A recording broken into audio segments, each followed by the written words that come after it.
Hello, I'm Dr. Rahul Gupta, Commissioner and State Health Officer for the West Virginia Department of Health and Human Resources, Bureau for Public Health. According to the United States Center for Disease Control and Prevention, every day, approximately 30 people in the United States die in motor vehicle crashes that involve an impaired driver. This amounts to one death every 51 minutes. In West Virginia, there were 5,000 DUI arrests in the first 7 months of 2015. We can and must do better to protect the health and well-being of our residents and our communities. This is why our West Virginia Violence and Injury Prevention Program and West Virginia Emergency Medical Services for Children program have partnered to encourage everyone to not drink and drive, and will provide reminders for safe driving practices. We're sharing this video with numerous agencies across West Virginia, such as local DHHR offices, DMV offices, EMS agencies, and the state police, to inform residents and students in grades 5 through 12 about the importance of practicing safe driving. In a moment, you will hear a devastating personal story about drunk driving and how one really bad decision affected a real West Virginia family.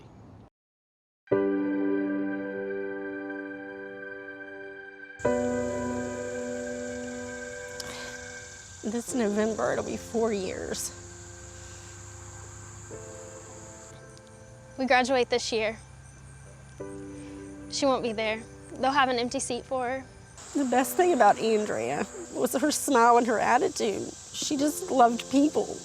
I mean, there's no one else I've ever ran across that loved people so much. No matter if you were an adult or a baby, she can make you smile. She would make you laugh. Andrea had friends that were 8 years old. She had friends that were 80 years old. It just didn't matter to her anything about who they were, where they came from, or what they were. Just remember the last thing that I remember Andrea saying is she said, this is the best night of my life.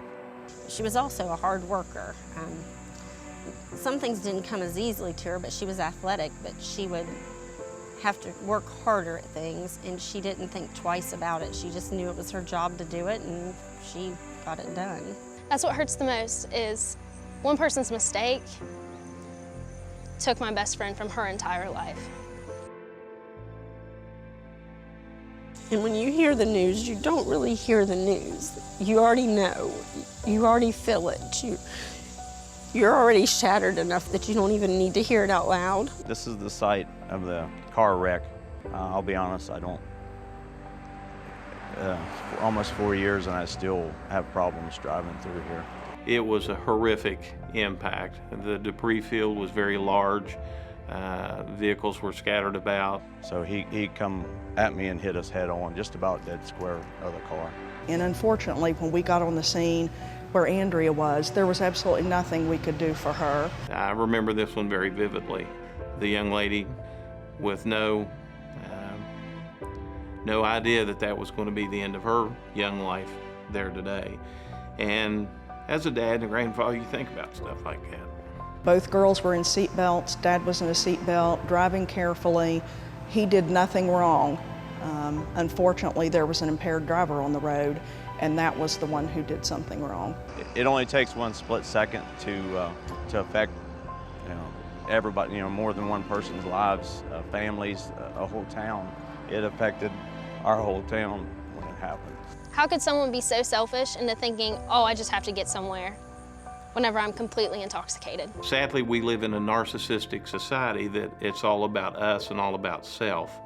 And people rationalize, oh, I need to send this text because they're going to be mad if I'm late, or I haven't had too much to drink. It's just prolific, if you will, in our area and across the country.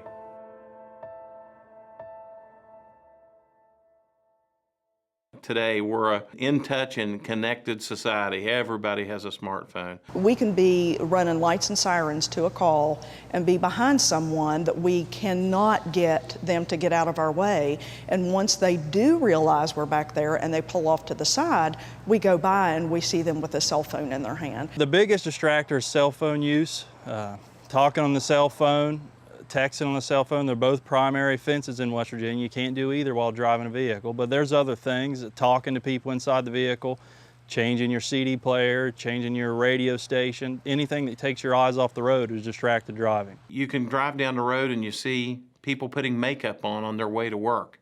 I've seen people reading the newspaper going down the interstate. Route 2 that we're on now is a highly traveled road. A lot of people on their cell phones. The law's been, I think, a primary offense since 2 years now, and people are still doing it. I would say we won't be on this road very long before we see somebody on their phone or eating or looking down, adjusting something in their vehicle, or turned around talking to somebody behind them. You need to respect the vehicle, respect the road, and respect other people on the road. Law's the law. Follow the law, drive within your abilities.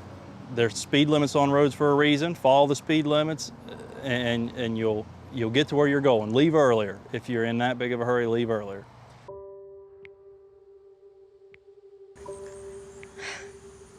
It tore us apart. It tore us apart bit by bit, and then we all came back together. Tragedy like this, it kind of brings the community together, and you really realize how close of a community this is. And the night afterwards, there was a kind of a vigil down at the riverfront, and it was packed with pretty much the entire high school, middle school age kids from this area. You could just see how crushed this community was and how much it affected such a small town. Like, everybody knows everybody here, so when you take one piece of that away, it affects everybody. I started emailing everyone in Charleston, just wanting to know, how is this even possible? How does a man with 9 DUIs still have the, chance to be out in the world killing people?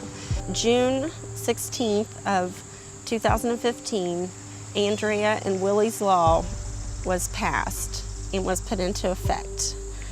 And what that law consists of is now anyone that has bodily injury or death because of the DUI, it is a felony. It is no longer a misdemeanor and a slap on the wrist. I felt like we won one for Andrea. I mean, all the happiness she gave us in the short 14 years she was here, I felt like we did something for her.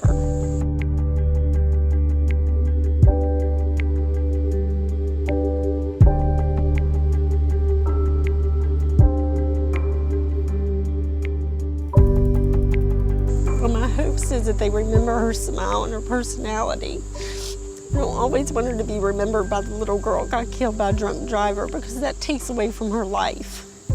Her life was much more than that. She was a big piece of the heart of the community. She was pretty much embodied everything you'd want out of a middle school kid at this age in this area. Andrea always wanted everyone to feel like they were important. I mean, she didn't care who they were or what was going on in their life. She wanted them to feel like they were important to the world. She wanted to grow up and be a nurse and a vet because she wanted to save animals and people. She had a great smile. She was always upbeat. She was always looking to move forward in her life. And then just to see something like that taken away was crushing. Every one of these things, the law enforcement, paramedics, and the firefighters, they remember everything about them, I guarantee you. How old would she be today? She'd be 18. She would have turned 18 this year.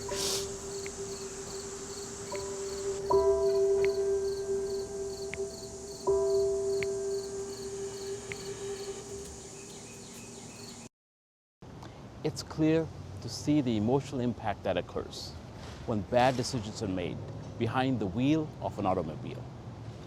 In 2013, there were more than 10,000 people killed in alcohol-impaired driving crashes, accounting for nearly 1/3 of all traffic-related deaths in the United States. Driving is a privilege. Please make responsible decisions. Do not be a statistics. Don't drink and drive. I'm Dr. Rahul Gupta, Commissioner and State Health Officer for the West Virginia Department of Health and Human Resources, Bureau for Public Health, thanking you for watching.